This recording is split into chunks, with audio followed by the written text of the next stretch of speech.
Kalau ditanya apa perusahaan terbesar di dunia, mayoritas dari kalian bakalan jawab Microsoft, Tesla, Apple, ataupun Amazon. Alasannya sederhana, karena pemilik dari perusahaan-perusahaan yang barusan disebutkan tadi adalah salah satu orang terkaya di dunia. Tapi kalian tahu gak kalau perusahaan-perusahaan tadi itu gak ada apa-apanya dibandingkan perusahaan yang akan kita bahas hari ini. Dan uniknya perusahaan ini pernah beroperasi di Indonesia loh. Masa sih bang? Yuk kita bahas sama-sama. Selamat datang di Obrolin Duit Yuk bareng Bang Odi. Kalau kalian masih ingat pelajaran SD dulu, kalian ingatkan dengan perusahaan asal Belanda yang bernama VOC. Yap, benar. Perusahaan yang dimaksud adalah VOC. Perusahaan yang didirikan pada tahun 1602 oleh pemerintah Belanda ini awalnya didirikan dengan maksud untuk memperdagangkan rempah-rempah. Nah, di sini kalian pasti bingung kan? Kenapa cuma dagang rempah-rempah doang tapi bisa jadi perusahaan terbesar di dunia? Sebagai informasi nih, di masa itu rempah-rempah dianggap sebagai komoditi yang sangat berharga karena sangat diminati terutama di kawasan Eropa. Kebetulan nih, rempah-rempah itu sangat melimpah di kawasan Asia Tenggara, khususnya Indonesia. Karena alasan itulah VOC akhirnya tertarik untuk datang ke Indonesia. Sebagai perbandingan untuk kalian nih ya, perusahaan sebesar Apple itu bernilai sekitar 3 triliun dolar saat ini. Sedangkan nilai dari aset VOC sendiri ditaksir mencapai 7,9 triliun dolar. Atau kalau dirupiahkan, sekarang sekitar 114.000 triliun rupiah. Sebagai informasi tambahan, total dari APBN Indonesia itu bernilai sekitar 2.400 triliun rupiah. Jadi nilai dari VOC itu sebanyak 47 kali lipat dari total APBN Indonesia. Bayangkan sebesar apa VOC ini? Kemudian untuk rempah-rempah sendiri di masa itu memang termasuk barang yang sangat mahal dan berharga di kawasan Eropa. Hanya orang-orang tertentu yang tentunya kaya raya yang bisa membelinya. Selain fungsinya yang beragam seperti untuk bumbu masakan, bahan pengawet makanan, sampai bahan baku parfum, faktor langka dari rempah-rempah ini yang menjadikan komoditi ini sangat berharga di masa itu. Kalian bayangin aja ya, untuk mendapatkan rempah-rempah, VOC sampai melakukan perjalanan nih ke Asia Tenggara menggunakan kapal layar dengan waktu tempuh yang tidak sedikit loh, berbulan-bulan. Tentunya dengan resiko yang besar seperti ganasnya lautan, penyakit selama perjalanan, perampokan, dan lain-lain. Belum lagi nih, persaingan dagang rempah-rempah dengan pedagang dari Timur Tengah saat itu, yang membuat harga rempah-rempah semakin mahal. Hal inilah yang akhirnya memicu pedagang-pedagang dari Eropa ini berusaha membuka jalur perdagangan baru dengan mendatangkan langsung rempah-rempah dari sumbernya, yaitu Asia Tenggara. Salah satu faktor yang menyebabkan VOC ini berkembang dengan pesat dan dianggap sebagai perusahaan multinasional pertama di dunia adalah dukungan dari pemerintah Belanda saat itu. Jadi mereka ini diberikan hak istimewa untuk melakukan monopoli rempah-rempah. Bahkan mereka diberikan hak istimewa untuk membentuk tentara sendiri sebagai pihak keamanan dan mencetak mata uang sendiri untuk memudahkan perdagangan mereka.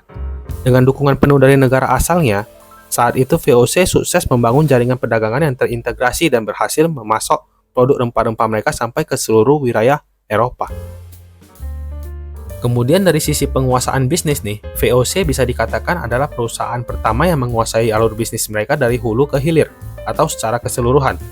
Bisnis mereka bukan cuma sekedar membeli rempah-rempah kemudian menjual ke negara lain, tapi mereka juga menguasai produksinya dengan mulai memiliki perkebunan rempah-rempah. VOC sendiri juga memuat perjanjian dengan penguasa setempat agar mereka hanya menjual komoditas ke VOC aja dengan harga yang sudah disepakati. Dengan begitu, bisa dipastikan VOC menguasai seluruh alur bisnis mereka mulai dari produksi sampai penjualan. Mulai dari pembuatan kapal, produksi barang, pengiriman atau ekspedisi, sampai dengan penjualan ke konsumen langsung. Bisa dibilang sistem VOC ini yang sekarang banyak diterapkan oleh perusahaan besar untuk memastikan keberlanjutan bisnis mereka. Mungkin sebagian dari kalian bertanya-tanya nih, kalau VOC sehebat itu, kenapa sekarang bisa bangkrut ya? Sebenarnya ada beberapa faktor yang menyebabkan perusahaan yang berusia 400 tahun ini akhirnya bangkrut. Faktor yang pertama adalah korupsi. Jadi VOC ini bisa dikatakan terlena dengan keuntungan yang mereka dapat selama ini. Jadi mereka lupa nih dengan pentingnya membangun integritas dari karyawannya sendiri. Pada masa itu banyak dari pegawai VOC yang melakukan praktek korupsi sehingga alur bisnis mereka menjadi tidak profesional. Karena hampir setiap prosesnya itu dihiasi dengan praktek suap dan korupsi, serta pencurian. Seperti saat penerimaan karyawan, pembelian komoditi, sampai pegawainya sendiri yang mencuri produk mereka untuk dijual ke pedagang lainnya. Faktor yang kedua adalah perlawanan dari penduduk lokal. Cara bisnis mereka yang cenderung keras mengakibatkan penduduk lokal akhirnya melakukan perlawanan. Juga bahkan dari sesama pedagang Eropa lain seperti Inggris dan Portugis. Tentunya semua perang itu menguras anggaran dari VOC ya, sehingga mereka harus mengeluarkan uang ekstra nih untuk membiayai perang-perang tersebut. Kemudian faktor yang ketiga adalah penyelundupan. Cara VOC melakukan monopoli dengan membeli komoditi dari penduduk lokal dengan harga rendah, secara tidak langsung memicu aktivitas penyelundupan.